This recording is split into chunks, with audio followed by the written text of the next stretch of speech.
The internet is full of fan theories regarding The Lion King. From truth bombs that will make you never watch the movie the same again, to downright falsities that people somehow believe. So as a self-proclaimed Lion King expert, I'll be ranking 10 of these theories to see how true or untrue these are. So pull up a chair, grab your cream-filled bugs, and let's do this. This first one has made its rounds for quite a few years. I'm not sure exactly how old this exact theory is, but every couple of years it pops up in a Reddit post or in an article somewhere. It basically suggests that the weather is directly linked to Mufasa's appearance to Simba in the stormy clouds. So when Simba left the Pride Lands, that's the reason why the drought started. And of course, when he returned, that's when the storm clouds gathered up, and then there was immediate rainfall, which could be the great kings of the past approving of Simba but disapproving of Scar. So Scar is not the villain here. Well, I mean, he's still the villain, right? But the drought was outside of his control. I actually have another theory in here relating to Scar's reign and how he could have done some things better, but there were other things that were just outside of his control that he couldn't really help. Now, was he just this great king? Was he as good as Mufasa? I mean, no. Just no. And I don't actually see this here on any of the theories, but when he let the hyenas in, that's really when the drought really started. And of course, the hyenas overhunted, and that's also the reason why there was no food or whatever. But yeah, this basically paints Simba as the villain because he comes back and everything's all fine and dandy because he's got Big Daddy in the sky looking over him. That sounds weird. But it is an interesting theory that the ancestors of the past approve or disapprove of the king. And then this theory also suggests that pretty much wherever Simba went, I only saw this in one article, so, take it with a grain of salt. But I saw in one article that basically anywhere Simba went, there was lush green and, everything was growing. So when Mufasa said, I'll always be there to guide you, he meant that, and even when he was dead, he'd be following him around in a rain cloud, making sure everything, was all green and beautiful and he had food to eat. Because clearly he had a lot of food to eat. Even though in the 1994 film, we don't actually even see any prey when he's with Timon and Pumbaa. However, this is taken a little bit too far. I feel like the one part is actually true, but Simba being the villain, that's not true. I don't think he's the reason why lush greenery is everywhere he goes. I do think that the rains could be caused by the ancestors of the past, though. Maybe just Mufasa, but I don't know. Put this in partially true because Simba isn't the villain. But even if this was the case, he wasn't using this Mufasa ancestors of the past power maliciously. If anybody was, it was Mufasa. But the reason why I put it in partially true and not in the likely category is because, I think this is partially true, but due to a different reason, something that I will get into a different video, I think somebody else may be causing the direct rainfall and maybe cause the drought for Scar. This is another one where if you just watched the movies, you would probably think this. If you just put on your theorizing cap just for a little bit, you just look into the movie a little bit deeper, you're gonna see this. Simba and Nala being related.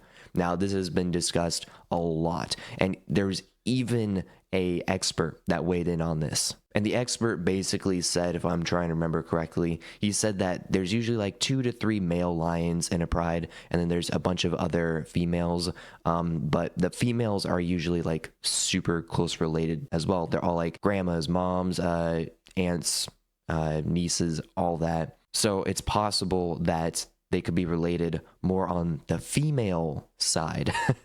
So Simba and Nala's mom could be more closely related than whoever the daddy is of Nala, and then of course Mufasa. And of course a bunch of people have theorized that Scar is Nala's father, mainly because of the eye color, but I feel like that could be stretching it. I actually do have a different theory on who Nala's father is. I actually saw this from another viewer, and I was like, you know what? That could definitely be true. I definitely think there are other male lions that were in the Pride Lands before the events of the 1994 film. And that's even what the expert said. The expert said usually there's 2 to 3 male lions. We don't see the third lion But, who knows if there was a third lion. However, we do actually see multiple male lions in the 2D animated Lion King timeline in the Lion Guard.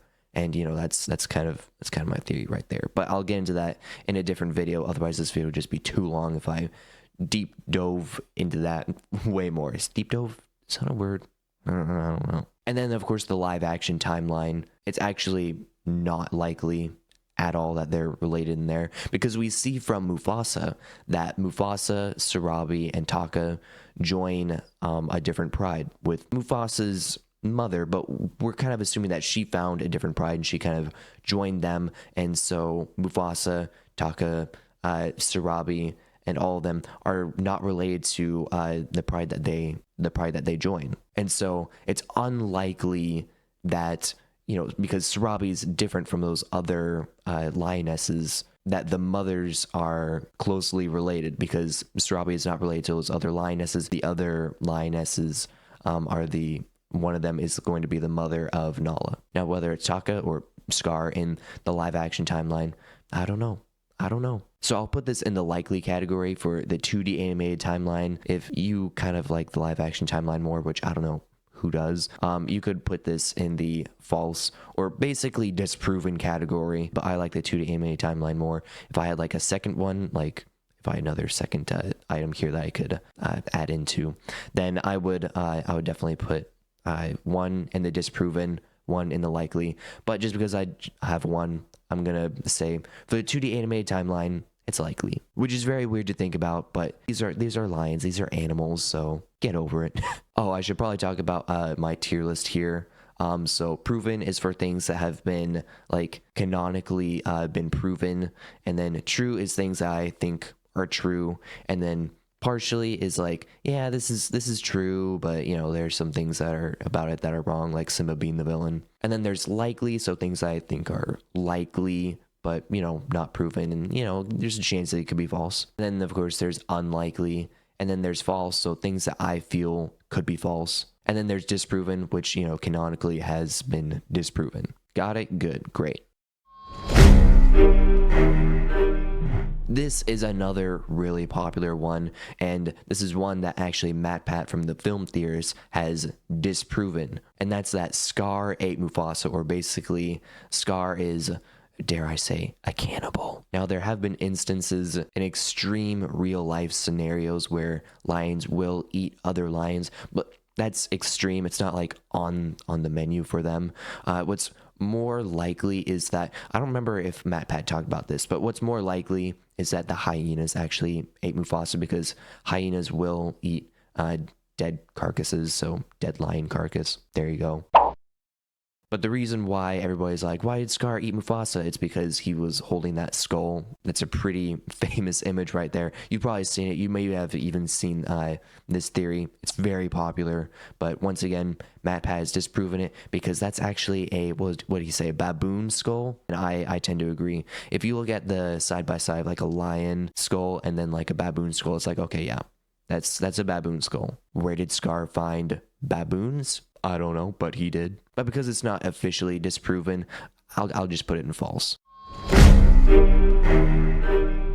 This is another interesting one that kind of puts Scar on a pedestal, kind of. And this suggests that Simba only defeated Scar because he was weakened from the drought. And of course, Simba, he's been eating good. He's been eating bugs, and he's got the lush greenery, you know what I mean? However, this just doesn't really make sense, because Simba hasn't been training. He doesn't really know how to fight, really. He's been living the Hakuna Matata life, right? Up until now. Now, of course, he does have the Mufasa genes, so he is kind of a good natural fighter. And Taka Scar has just not really been the best. He was on the shallow end of the gene pool for all that.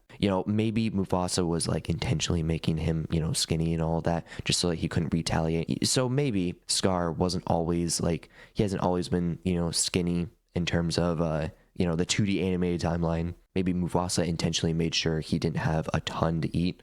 I don't know. That's just a theory. I'm kind of reading into things here, but I think Scar just naturally is a little bit skinny. And then of course in the film, we see that Scar gets first pick of the game every single time that they go hunting. So he's got plenty to eat. So I don't think that's true either. And of course, Scar, I think he at least is more active with like the hunting than maybe he was. Maybe he does. Maybe he just lets the hyenas do it. Maybe he does. So I don't think Scar ever was like, yes, I'm gonna train. But I don't think he was weakened from the drought. I don't think that's why Simba defeated him. And I don't think Simba was like training for this his whole life. It's possible. It's possible that, Scar was weakened from the drought. There wasn't that much to eat. But I just think it's unlikely. I'll put in the unlikely category. Ooh, and now we're getting to the juicy ones. The hyenas were exiled because they were competitors for food. Now, in real life, hyenas and lions do kind of clash. They do clash. And then this is like partially true in the fact that they were exiled, but because they were competitors, this kind of contradicts Mufasa's kind and generous personality, especially in the live action timeline. In fact, I'm pretty sure Mufasa, we may have even seen some hyenas fight with him. I could be wrong on that though. But we do hear in the 2D animated timeline that the hyenas do overhunt. So I think that's the biggest reason why they were exiled. They just ate way too much, I guess. There's a ton of them though, to be fair. How are there so many of them? I don't know. I'll have to look into that for another video. I'll put this in the unlikely category though. It just doesn't really seem like Mufasa's character. And of course, the hyenas are shown to be, very greedy, and they do overhunt. Ooh, and here's another fun one. We will start with the 2019 movie. I say that he probably did hallucinate his conversation with Mufasa. And here's the reason why. In the live action timeline, we're never ever shown that these elders can really talk to people and that there's like this mystical thing going on with the elders or whatever, especially in Mufasa.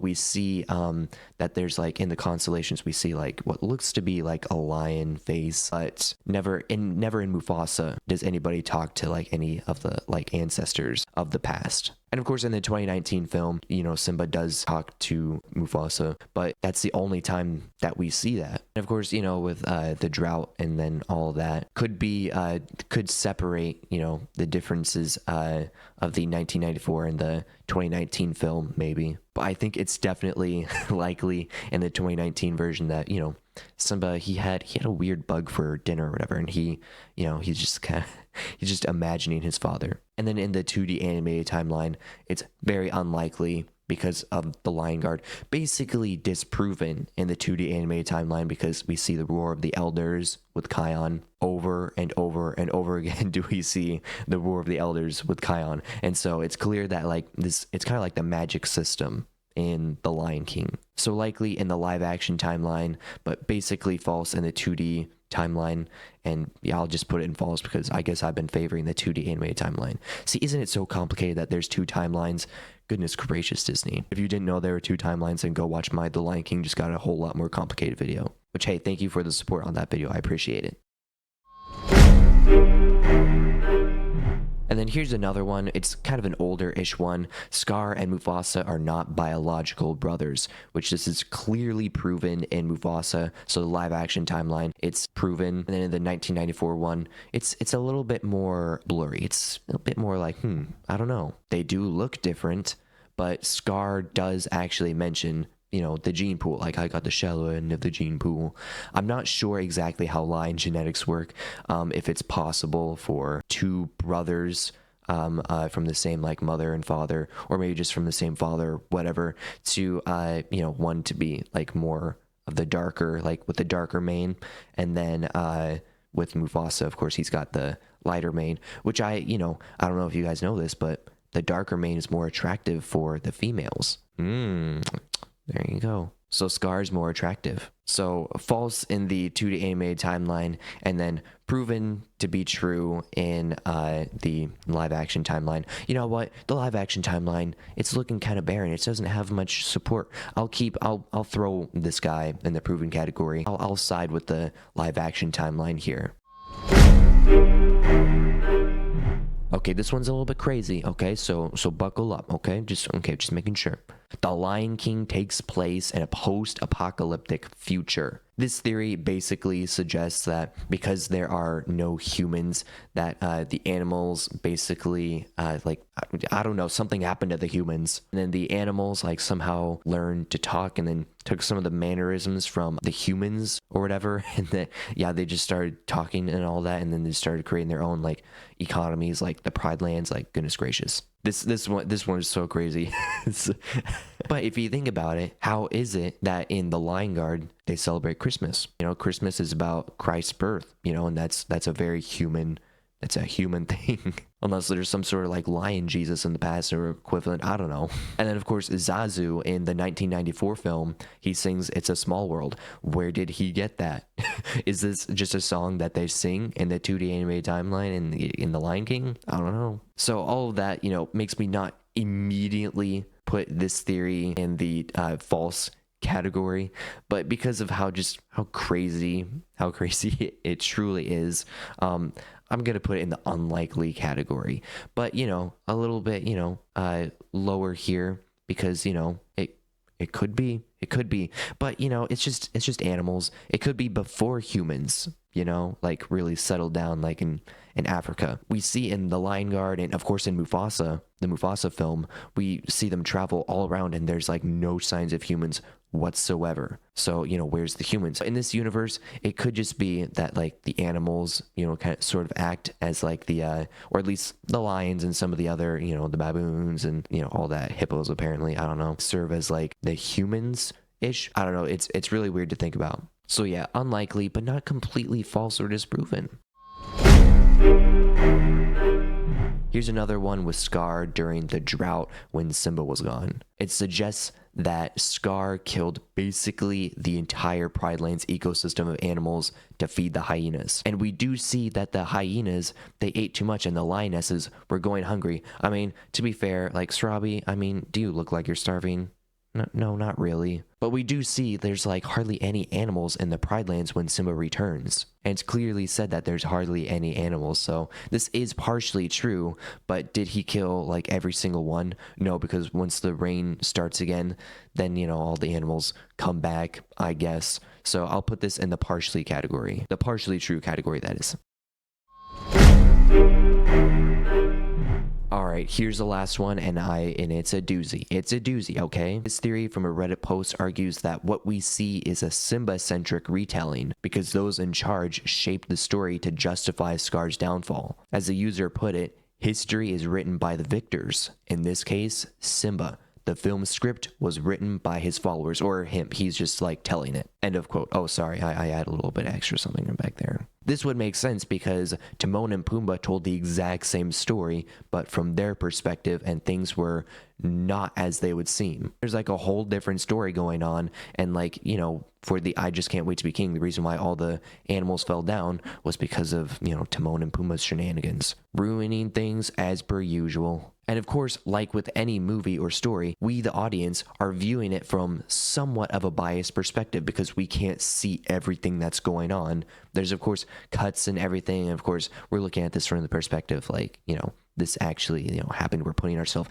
in the world. And if you think about it, we follow Simba like everywhere. I mean, he's the protagonist, so of course. So in other words, we don't see the full picture of what's going on back at the Pride Lands when there's like a drought and everything, and we don't see how like Mufasa's really treating Scar. We just see like Scar being evil and all that. I mean, it's basically alluded to that, you know, Scar's the villain. I don't really see how he could be the good guy. And same thing for the hyenas. I think they are just like greedy and basically the manifestation of evil. I mean, I mean, there's some good hyenas. Don't get me wrong, but we just have to look at, you know, the different characters and all that and see that, you know what, we are kind of looking at it from a biased perspective. I wouldn't put it in the true category. I would just put it in the likely category. It's likely that, you know, the story is it is biased. I mean, I'll put it in the partially. It is biased. But, you know, we don't always get to see the big picture. So there's my rankings of these 10 theories. Let me know your thoughts in the comments. And I do plan on doing more of these, and trust me, they get way crazier than this. So be sure to subscribe if you want to see those, because you most likely won't see my videos again if you aren't. Hakuna Matata, no worries if you're just stopping by. I'm Tate, thanks for watching.